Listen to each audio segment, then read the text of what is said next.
Hi, and Merry Christmas. I just wanted to share a couple of our favorite Christmas stories with you since we didn't get to do that this year together. So sit down, relax, grab a cup of hot chocolate, and enjoy a couple Christmas stories from FPCSLO Kids.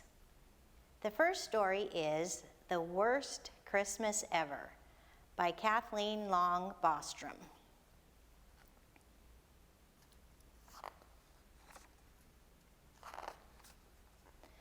We're moving to California, Dad announced one spring day. Hear that, Gabriella? Lucy chirped, hugging her raggedy doll. We're going to California. Jabberwocky, Matthew grumbled. I don't want to go. It'll be an adventure, Mom said.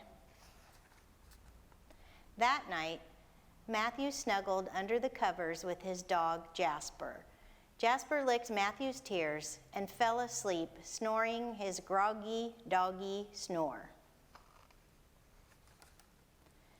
Spring and summer flew by much too fast. Fall quickly arrived along with the moving truck. Matthew watched his life being packed away, and then it was time to leave. At his new school, Matthew counted the hours until he could run home to Jasper. At church, nothing felt right. Matthew didn't know the songs. The prayers sounded different. Pastor Parker called him Mark. Outside, everything looked wrong. Trees don't change color here, Matthew said to his mom one October day.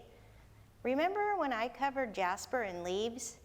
He pictured the old dog bursting through, snorting and sneezing, and wagging his tail. Leaves showering around them like autumn fireworks.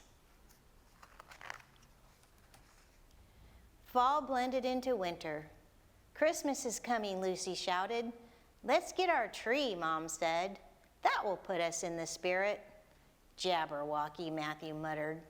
No snow, worst Christmas ever. It'll take a miracle to make it feel like Christmas. What's a miracle? Asked Lucy. Something more wonderful than you could ever imagine, Matthew said. You don't find one here. Oh, yes, I will, said Lucy. I'll find that miracle. Matthew sighed. The Christmas tree lot in California was no Martha's Merry Tree Farm. The pines felt prickly and dry. Some were flocked with fake snow and cotton candy colors. Lucy beamed. Let's get a pink one. Green will do, said Dad. After the tree was up, Matthew found Lucy scrambling under her bed. What are you doing? Asked Matthew. I'm looking for a miracle. You said I wouldn't find one. But yes, I will. No, you won't, Lucy.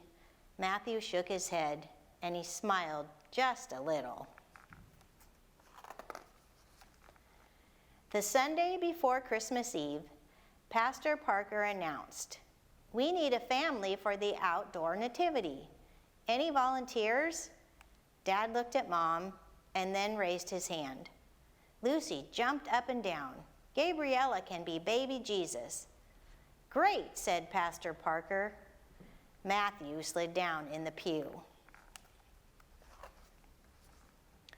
For hours, Lucy practiced wrapping Gabriella in toilet paper. Mary wrapped up baby Jesus like this, she explained. Matthew groaned. 3 days before Christmas Eve, Matthew took Jasper to the park.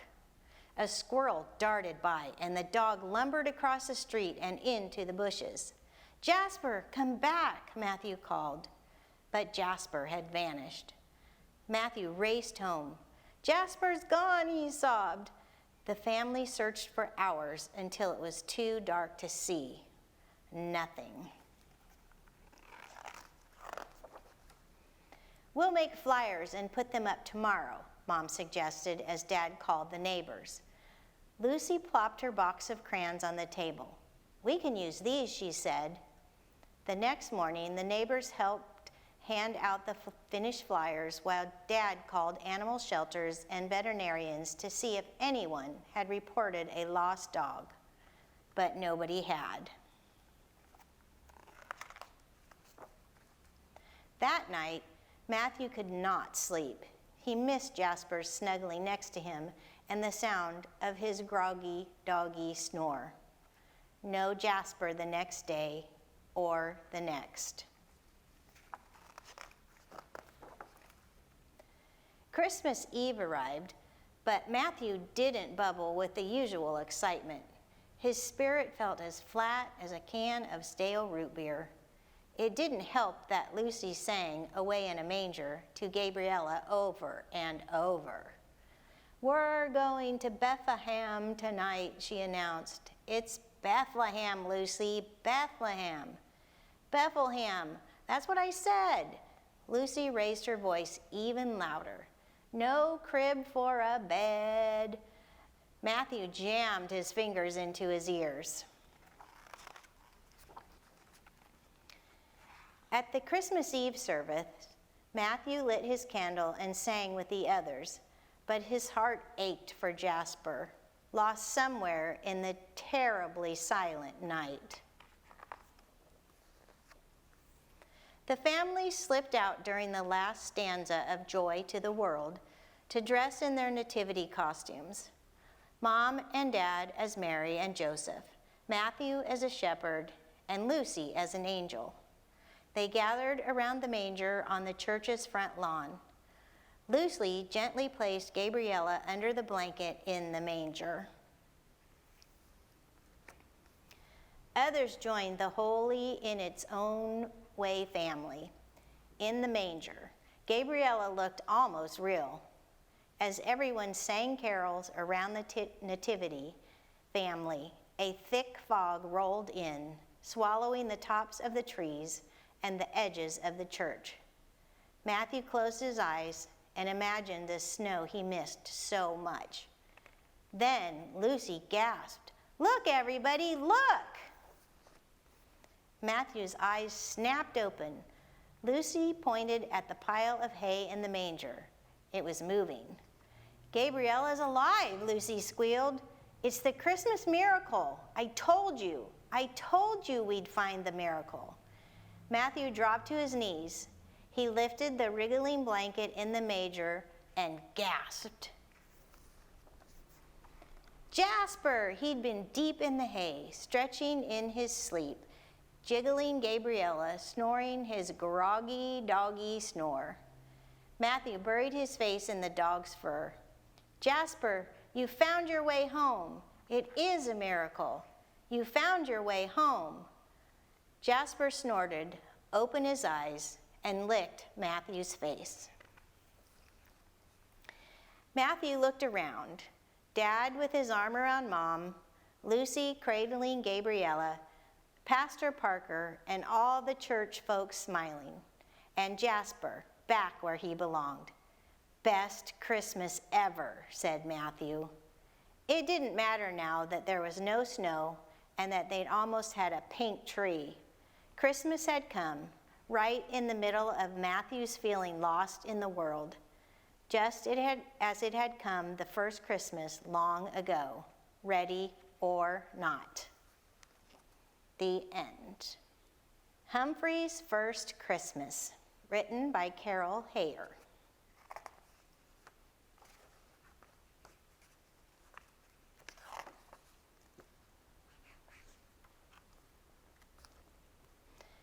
Beloved, most beauteous and exalted King of all should be my name. Instead, they call me Humphrey. This I could bear if the worst thing of all had not happened. My dearest possession, my glorious carpet blanket, had been lost along the trail. Now I am never warm and I suffer terribly. That is why I have set into motion a plan to replace my greatest of all treasures. I carefully nudge my nose inside the caravan master's tent. This is followed closely by the chattering of my teeth, thereby letting the master know that I am most enormously cold.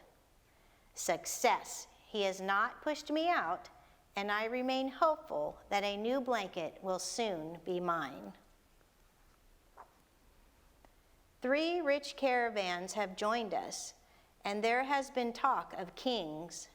Yet these kings bring no joy, for they have tied 3 huge chests to my bare back.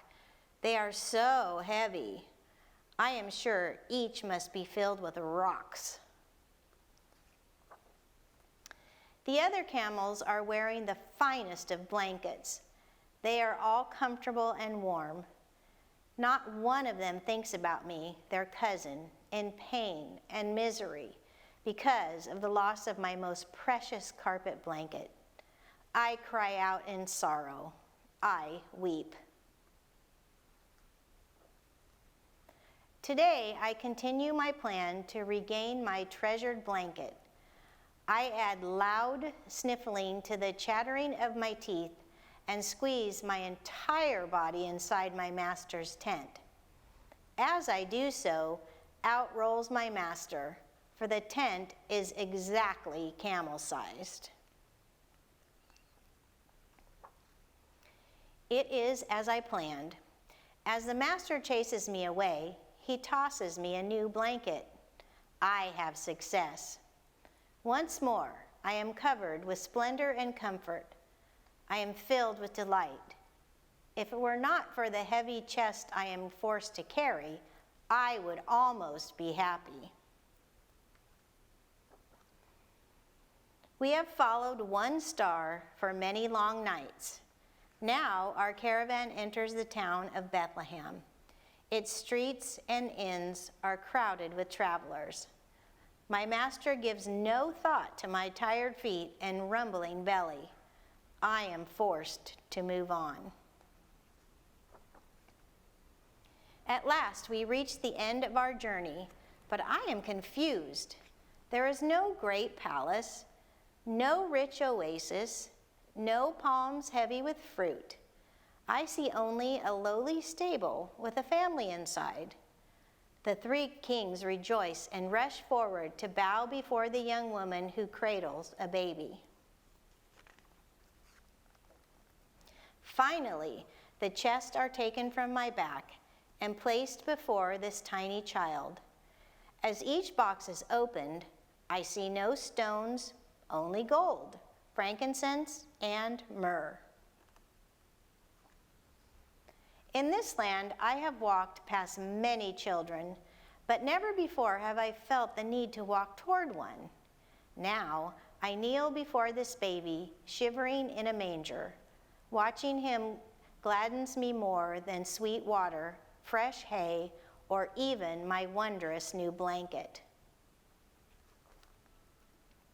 I look into the baby's eyes, and I am overwhelmed by love. I pull the treasure from my back and lay my gift carefully upon this child. He smiles, and my nose and whiskers tingle with joy. I am happy to my toes, and even without my blanket, I feel warm. Behold, beloved, most beauteous and exalted King of all should be his name. Instead, they call him Jesus. The end.